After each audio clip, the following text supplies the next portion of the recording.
안녕하세요. 작가 김성효입니다. 원래 오늘이 2월 29일이니까 개학 준비를 해야 맞는데 개학이 무려 한 주가 연기됐습니다.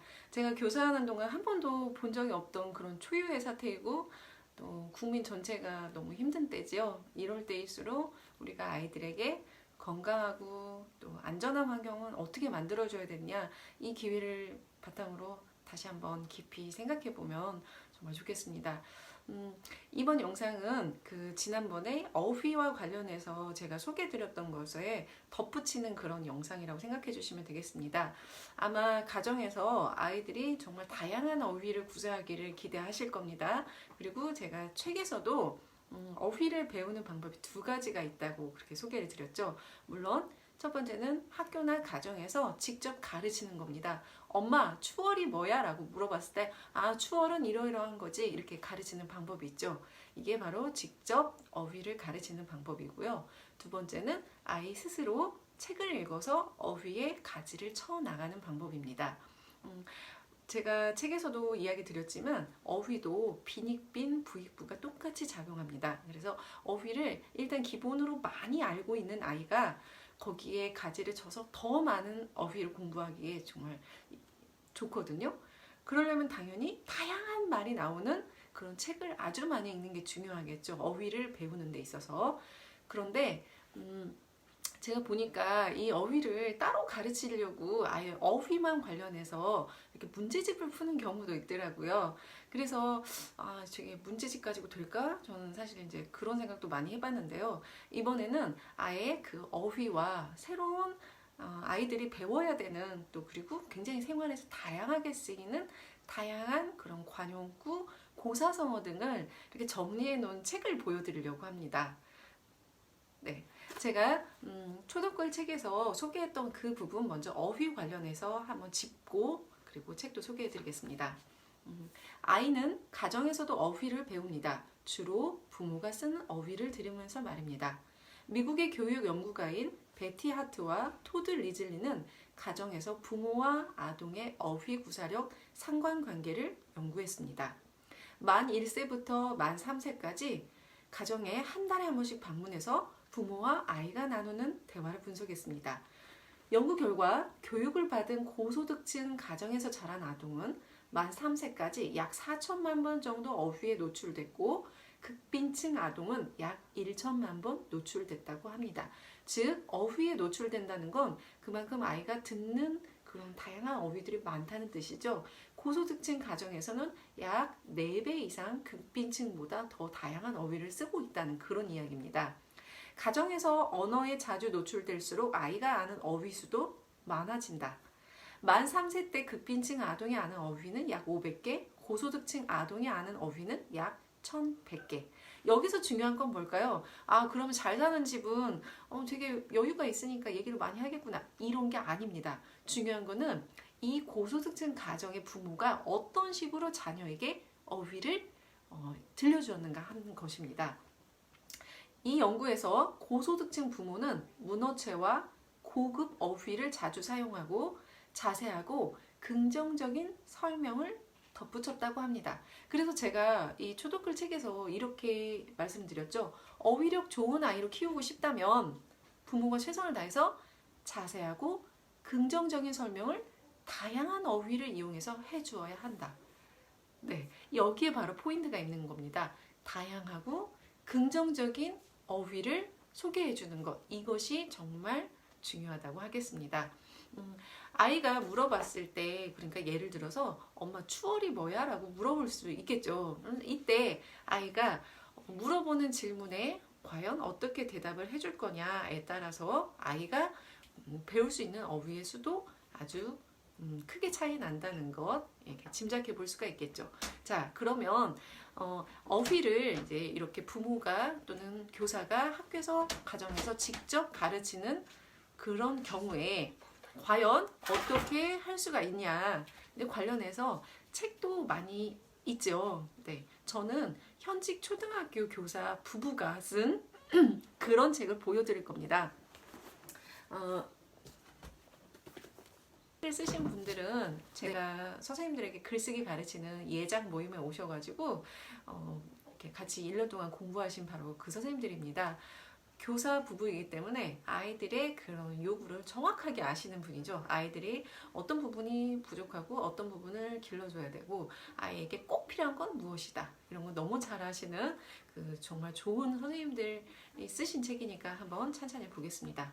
여기 이 사파 자체도 초등학교 선생님이 그린 책입니다. 정말 좋은 책이에요. 새콤달콤 속담 사전이라는 책인데요. 내용 보시면 51번 벼는 익을수록 고개를 숙인다. 아이들이 꼭 알아야 되는 그런 속담이죠. 그런데 이거를 물어봤을 때 하나하나 다 가르치시나요?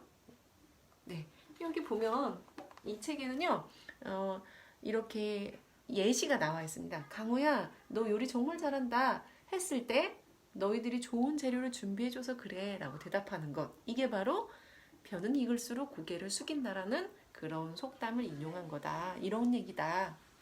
강우야, 네가 골을 넣어서 우리 반이 이겼어. 이렇게 말했을 때 우리 모두 열심히 뛴 결과야 라고 대답하는 것. 이게 바로 벼는 익을수록 고개를 숙인다라는 그런 속담과 같은 그런 내용이다. 이렇게 보여주는 거죠. 아이들이 잘난 척하지 않고 대답 이렇게 한다면 너무 예쁘겠죠. 또 몇 개 더 볼게요. 다람쥐 쳇바퀴 돌듯 하다. 그림입니다. 밑에 보면 이렇게 원고지 쓰기처럼 해서 아이들이 뒤 이렇게 따라서 쓸 수 있게 해놨습니다. 뜻풀이 의미 없이 같은 일을 계속한다는 말. 우리 학교는 아침마다 10분 독서 시간이 있어요. 친구들은 제각각 읽고 싶은 책을 읽어요. 어라, 원우는 지난주에 읽은 책을 또 읽네요? 생각해보니 지난달에도 같은 책이었어요. 설마 1년 내내 그 책만 읽는 걸까요? 같은 일을 계속 의미 없이 반복하는 것, 이걸 다람쥐 쳇바퀴 돌듯 한다. 이렇게. 너무 재밌죠? 이 책은 제가 생각하는 가치는 이게 선생님들이 쓰신 책이기 때문에 이 내용 자체가 아이들이 학교에서 경험하는 이야기, 일상생활에서 부딪히는 그런 것들이 전부 다 이렇게 사례로 제시되어 있습니다. 그러니까 이걸 아이들이 본다면 마치 본인들 이야기처럼 생각하겠죠. 새콤달콤 속담 사전이었고요.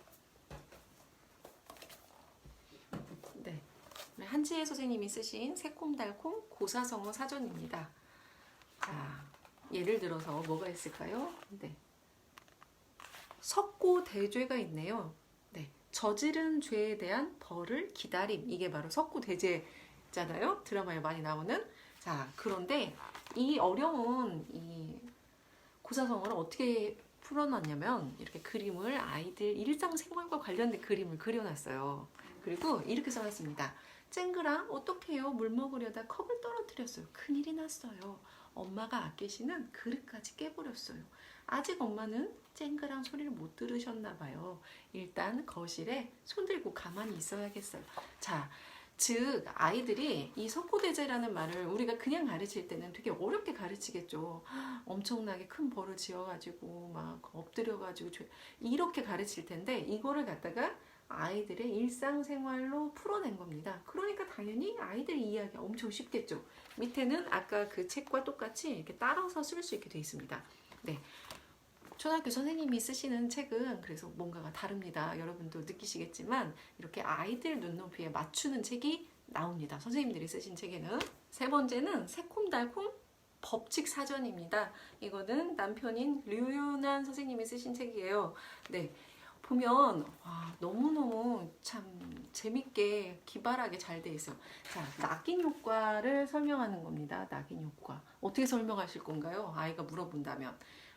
대답이 참 궁색해지겠죠. 우리한테 물어본다면. 그런데 이 선생님은 어떻게 설명하셨냐면 법칙을 살펴보기. 낙인은 영어로 스티그마라고 해요. 스티그마는 불에 달군 인두를 가축의 몸에 찍는다는 말이에요. 그래서 낙인 효과를 스티그마 효과라고도 해요. 누군가를 쉽게 낙인 찍으려는 건 매우 위험해요. 그 사람이 잘못 없는 선한 사람이라면 어떻게 할 건가요?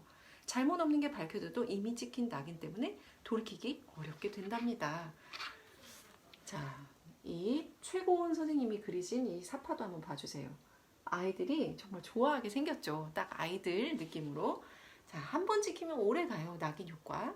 희준이는 개구쟁이에요. 수업 시간에도 까불까불, 급식 시간에도 왈가다. 하루도 장난이 쉴 틈 없어요. 복도에 바나나 껍질이 있어요. 아마 희준이가 했겠지요? 복도에서 미나가 울고 있어요. 아마 희준이가 놀렸을 거예요. 안 봐도 뻔해요. 자, 이게 바로 낙인 효과라는 거죠. 아이들이 딱 경험할 수 있는 그 눈높이에 맞춘 엄청나게 많은 이 아이들이 이렇게 흔하게 들을 수 있는 그런 법칙에 대해서만 모아놓은 책입니다. 보신 책들입니다. 새콤달콤, 속담사전, 법칙사전, 그리고 고사성어 사전까지 이렇게 아이들이랑 같이 이렇게 책으로 공부를 하게 된다면 정말 어렵지 않게 재밌게 그리고 어려운 내용들도 쉽게 배울 수가 있겠죠.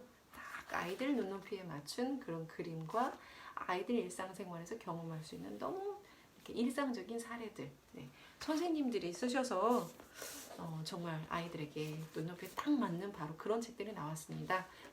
이번 이렇게 아이들 쉬는 기간 동안 한번 꼼꼼하게 한번 읽어보시고 아이들이랑 같이 활동도 할 수 있게 돼 있으니까 한번 해보셨으면 좋겠습니다. 궁금하신 건 댓글로 남겨주시고요. 김성효TV와 함께 하세요. 좋아요와 구독도 꼭 눌러주세요.